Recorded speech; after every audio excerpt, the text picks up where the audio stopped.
Coucou mes petits Barba Friends. Donc je vous ai dit que j'avais plusieurs outils pédagogiques à vous présenter. Je vous ai déjà parlé du petit livre Le concours de Madame Gisèle et de la très chouette roue des émotions. Maintenant on va vraiment aborder le point central. Non, parce que ils sont tous très très bien. Mais on va dire le plus gros, le plus épais.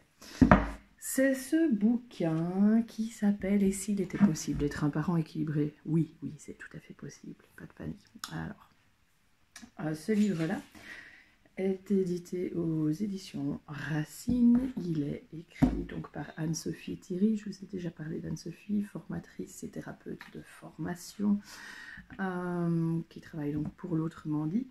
Alors, le livre, c'est un livre à l'usage des parents, évidemment, mais déjà qu'il y a une différence par rapport à tout ce que j'ai pu lire au niveau livre éducatif et pédagogique, c'est qu'il permet de l'aborder de deux manières différentes.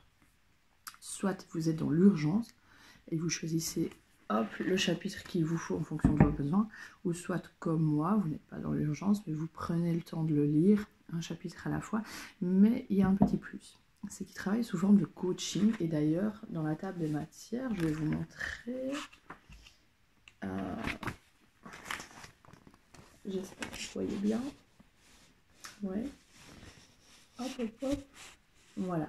Vous voyez qu'il y a un chapitre, et puis il est mis semaine 1, semaine 2, semaine 3. Donc, c'est parce que le livre va travailler sous forme d'accompagnement. Je vous l'ai dit, l'Autrement dit accompagne les familles, les parents en difficulté. Eh bien, le livre est un outil supplémentaire à cet accompagnement. Et dans le livre, on retrouve une forme de coaching, d'où la table des matières sous forme de semaine et les titres, les sous-titres indiqués, les chapitres sous forme de semaine. Alors, qu'est-ce que j'aime dans ce livre? Plein, mais absolument plein de choses. Et je vais commencer par le gros point qui vraiment pour moi dépasse tout le reste et qui fait la différence, une énorme différence par rapport à tous les autres livres que j'ai lus en matière d'éducation, de livres adressés aux parents en difficulté, d'éducation positive, d'éducation bienveillante et tout ça. Il y a vraiment une grosse différence, c'est qu'ils pensent aussi aux parents. Je parle du ressenti et des émotions du parent. Donc, c'est vraiment un point que je n'ai pas retrouvé dans d'autres livres que j'ai pu lire. Ici, on va aborder la colère du parent, parce que oui, nous aussi, on est en colère, il n'y a pas que l'enfant. Il va proposer des astuces, des conseils également donc, pour le parent. Alors, je vais vous trouver un petit exemple. Hop, hop, hop. Je vais essayer de vous montrer ça, mais je vais faire un petit peu de place. Voilà, j'y suis presque. Voilà. Alors vous allez voir que j'ai griffouillé dans le livre. Ici, nous avons un exemple dans le résumé que l'on pense bel et bien aux parents. Je vous lis vite fait. Je pense à rester indulgent ou indulgente et douce avec moi-même. Et il donne des exemples d'actions pour appliquer ceci, me faire couler un bon bain.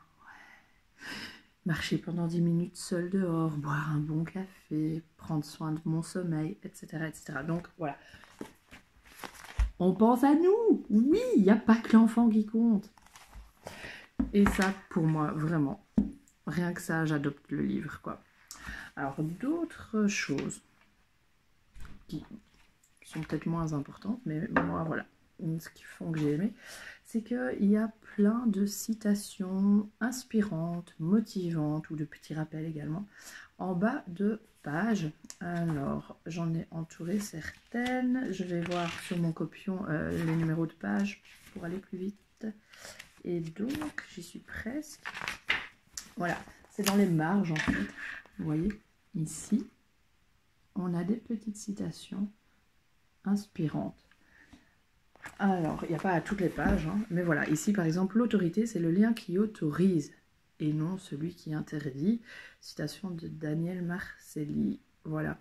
Alors, personnellement, je trouve que c'est génial parce que si vous travaillez avec le Miracle Morning, eh ben, c'est des idées en plus pour les affirmations. Donc, ça consiste à dire des affirmations à voix haute pour retransformer, reformater notre cerveau qui a tendance à être négatif.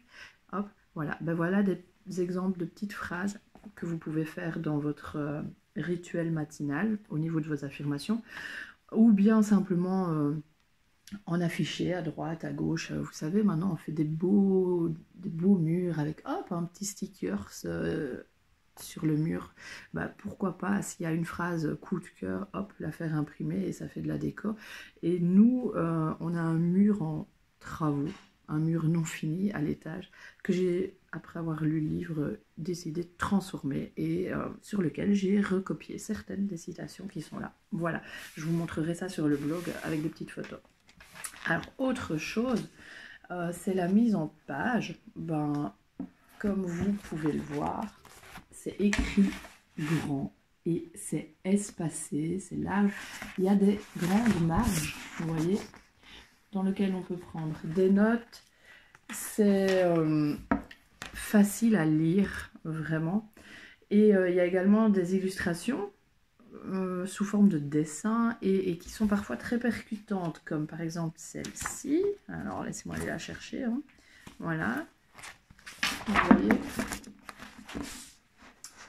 C'est dans le chapitre qui aborde l'enfant à l'école et les conflits qu'il peut y avoir à l'école. Donc, voilà, personnellement, je trouve que c'est assez explicite. Et il y en a une autre que j'ai vraiment trouvée très jolie. C'est celle-là.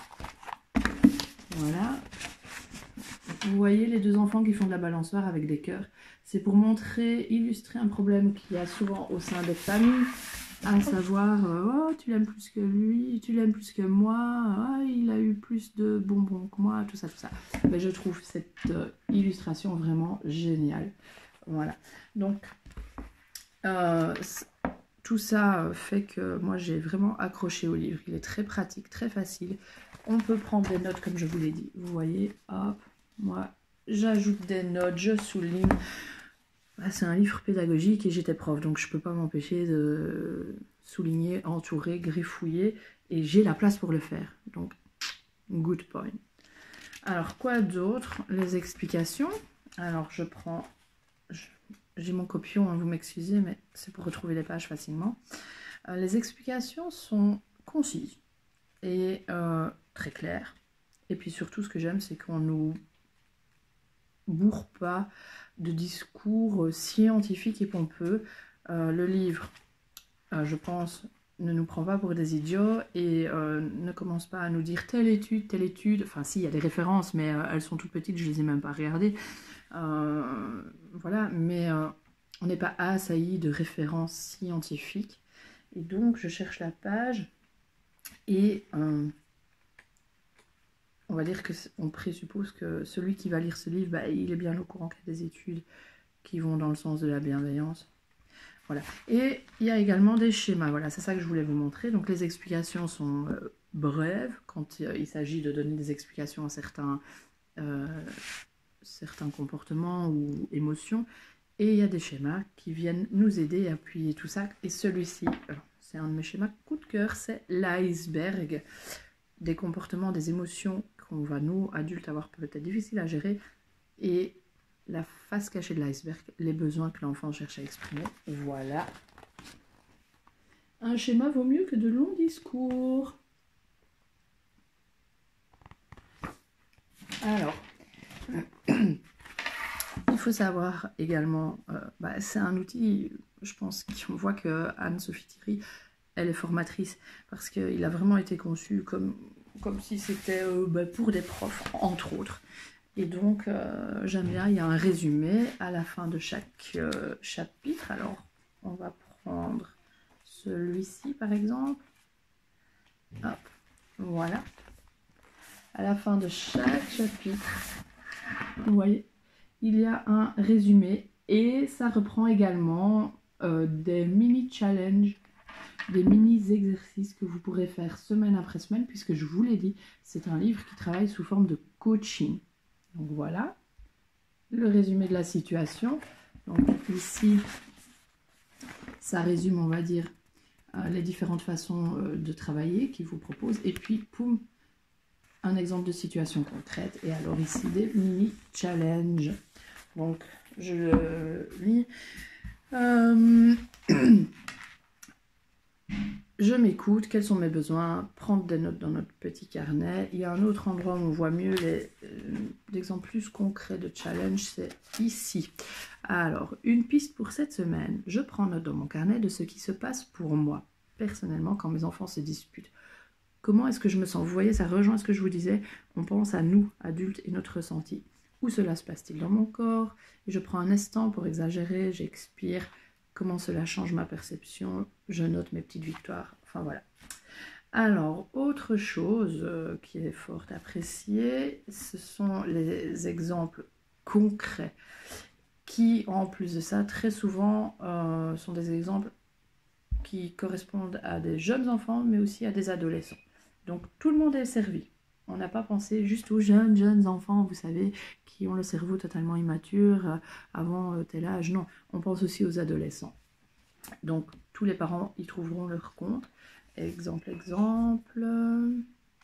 Alors, voilà. Des phrases qui peuvent blesser, qui viennent de notre jeune enfant, et qui peuvent nous blesser, nous parents. Je ne t'aime plus ou tu ne m'aimes plus. Oui, ben votre ado va peut-être pas vous dire ça. Et donc ici, c'est putain, t'es con, tu fais chier. Voilà. Et on a chaque fois des exemples de réponses, nous, adultes, comment on va répondre selon si c'est un jeune enfant qui nous a dit ça ou si c'est notre ado qui nous sort ce genre de choses. Donc, voilà. Alors, je vous remontre un petit peu.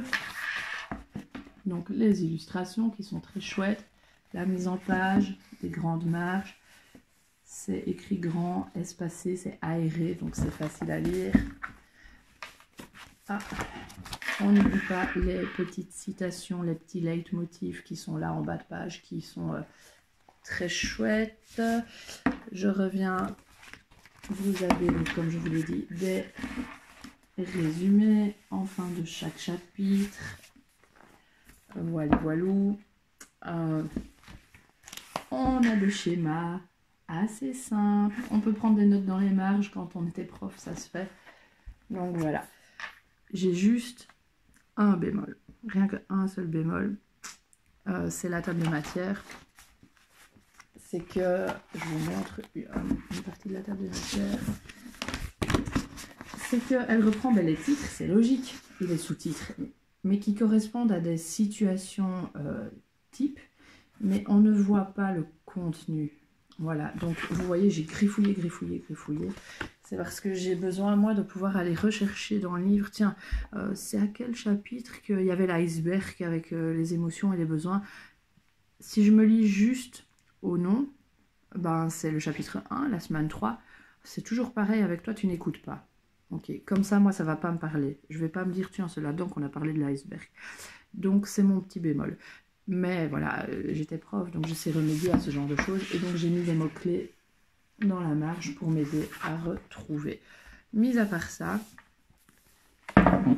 ce livre est juste une petite merveille pour les parents qui aiment lire en matière d'éducation, éducation bienveillante. Et là aussi, vous verrez qu'il y a un chapitre spécifique qui aborde les différentes méthodes éducatives et les points positifs, négatifs de chacune d'elles. Voilà. Et s'il était possible d'être un parent équilibré, je pense que oui. Anne-Sophie Thierry pense aussi que oui. Et elle va vous aider à travers ses livres à trouver des pistes. Et sans culpabiliser. Et en pensant à vous. Et ça fait la différence. Voilà. Donc, foncez, commandez ce livre. Suivez, il y a des conférences, des ateliers. N'hésitez pas à aller voir sur le site l'autrement-dit.net. Et partagez. Voilà. À bientôt les Barba Friends.